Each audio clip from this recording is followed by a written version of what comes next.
पंतप्रधान मोदी आणि फ्रान्सचे राष्ट्राध्यक्ष इमॅन्युएल मॅक्रॉन आज मुंबईत दोन्ही देशांमध्ये द्विपक्षीय बैठक. भारत आणि फ्रान्समध्ये 114 राफेल करारावर स्वाक्षरी होण्याची शक्यता.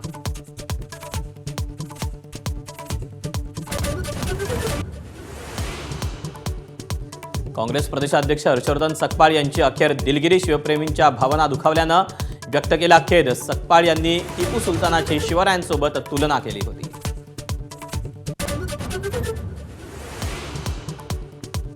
मुंबईत कुणाल कामराची हक्कभंग समितीसमोर सुनावणी. एकनाथ शिंदेंवरील विडंबनात्मक गीत केल्यानं कारवाई.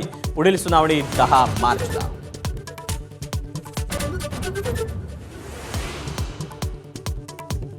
अजितदादांच्या विमानातील ब्लॅक बॉक्सही राजकारणापासून सुरक्षित नाही. रोहित पवारांचा पुन्हा गंभीर आरोप. तर तपासही संथ गतीनं सुरू असल्याचा दावा.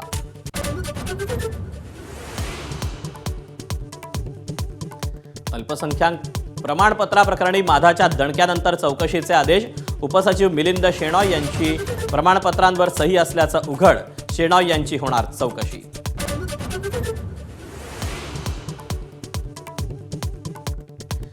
पुण्यातील मुंढवा जमीन घोटाळ्याप्रकरणी पार्थ पवार यांना अभय मिळाल्याची चर्चा. व्यवहारावर स्वाक्षरी नसल्यानं जमीन खरेदीत थेट संबंध येत नसल्याची सूत्रांची माहिती. तर व्यवहारासाठी मदत करणाऱ्या 2 सरकारी अधिकाऱ्यांवर मात्र कारवाई. महादेव मुंडे हत्येप्रकरणी दोघांची नार्को आणि एकाची ब्रेन मॅपिंग टेस्ट होणार असल्याची माहिती. नार्को टेस्ट झाल्यास सत्य समोर येणार. ज्ञानेश्वरी मुंडेंनी व्यक्त केला विश्वास.